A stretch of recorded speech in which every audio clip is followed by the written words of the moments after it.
കണ്ണാടിയിലേക്ക് നോക്കുക. മറ്റൊരാളിൽ നിന്നും യഥാർത്ഥ സ്നേഹം ആഗ്രഹിക്കുന്നതിന് മുൻപ് നിങ്ങൾ നിങ്ങളെ തന്നെ സ്നേഹിക്കാൻ പഠിക്കേണ്ടതുണ്ട്. സ്ഥിരത എന്ന ഗുണം പോലെ വിജയത്തിന് അത്യന്താപേക്ഷിതമായ മറ്റൊന്നില്ല. സ്ഥിരതയോടുള്ള പ്രവർത്തനം പ്രകൃതി നിയമങ്ങളെ പോലും മറികടക്കുന്നു. ആരോടും പിണങ്ങിയിരിക്കരുത്. പെട്ടെന്നൊരു നിമിഷം വിളിച്ചാൽ വിളി കേൾക്കാത്ത ലോകത്തേക്ക് അവർ പോയി കഴിഞ്ഞാൽ ജീവിതാന്ത്യം വരെ ആ പിണക്കം ഹൃദയത്തെ മുറിപ്പെടുത്തിക്കൊണ്ടിരിക്കും. സ്നേഹിക്കുന്നെങ്കിൽ ഇരുട്ടിനെ സ്നേഹിക്കുക. കാരണം ഒരു കണ്ണടച്ചാൽ മതി, അത് എപ്പോഴും നമ്മോടൊപ്പം ഉണ്ടാകും. നമ്മൾ കാണുന്ന സ്വപ്നങ്ങൾ സാക്ഷാത്കരിക്കുവാൻ സമയമെടുക്കുന്നതിനാൽ ഒരിക്കലും അത് ഉപേക്ഷിക്കരുത്. സ്വപ്നം കാണാൻ സാധിക്കുന്നുണ്ടെങ്കിൽ അത് നേടുവാനും നിങ്ങൾക്ക് സാധിക്കും. പരിശ്രമിച്ചുകൊണ്ടേയിരിക്കുക എന്നത് തന്നെയാണ് അന്വേഷണാത്മകമായ കണ്ടെത്തലുകളിലും ബുദ്ധിപരമായ നിഗമനങ്ങളിലും എത്തിച്ചേരുവാനുള്ള ഏക വഴി. ഏറ്റവും നല്ല ശീലങ്ങളിൽ ഒന്നാണ് ക്ഷമ.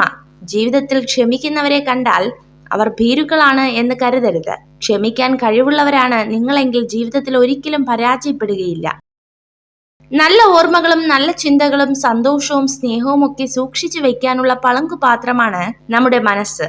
അസൂയയും ദേഷ്യവും വെറുപ്പും സൂക്ഷിക്കാനുള്ള ചവിട്ടുകൊറ്റയല്ല. അമിതമായി ചിന്തകൾ ഒഴിവാക്കുക. നിങ്ങൾക്ക് ചെയ്യാൻ കഴിയുന്നത് ചെയ്യുക. സംഭവിക്കാനുള്ളത് സംഭവിക്കുക തന്നെ ചെയ്യും.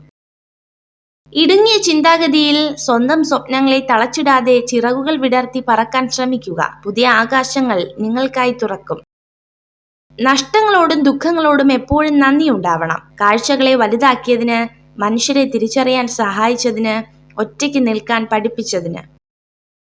ജീവിത വിജയത്തിനായി ഓടുമ്പോൾ വഴിയിൽ വീണുപോയവർക്കും ഒരു കൈത്താങ് നൽകുക. ഒരുപക്ഷെ ഈ ജീവിതയാത്രയിൽ അവരായേക്കാം നമ്മുടെ വെളിച്ചം. പാലിക്കാൻ പറ്റാത്ത വാക്കുകൾ കൊടുക്കാതിരിക്കുക. കാരണം നിങ്ങൾക്കവ കേവലം വാക്കുകളാകാം, പക്ഷേ ചിലർക്കത് പ്രതീക്ഷകളാവാം, സ്വപ്നങ്ങളാവാം. നിങ്ങൾക്ക് മറ്റുള്ളവർക്ക് വെളിച്ചം പകരാൻ കഴിഞ്ഞില്ലെങ്കിലും നിങ്ങൾ കാരണം ആരുടെയും ജീവിതം ഇരുട്ടിലാകരുത്. നിങ്ങളെ രഹസ്യമായി സ്നേഹിക്കുന്ന സ്ത്രീ നിങ്ങളുടെ എല്ലാ കാര്യത്തിലും ആത്മാർത്ഥത കാണിക്കും.